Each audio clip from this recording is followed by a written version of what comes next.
Un marché qui se porte d'ailleurs très bien l'an dernier, malgré un contexte économique compliqué. On a pu voir des ventes d'exception. Un portrait de Marilyn Monroe par Warhol à 195 millions d'euros. Une Mercedes de 1955, les amateurs de voitures vont adorer, à 135 millions de dollars.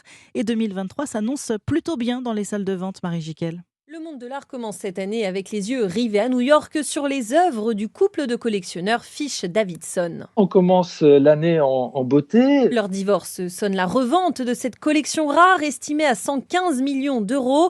Il fallait au moins ça pour le catalogue de tableaux baroques le plus important au monde. Pierre Motte, directeur du développement chez Sotheby's à Paris. On est dans des sujets bibliques et religieux. C'est une collection assez intellectuelle en fait.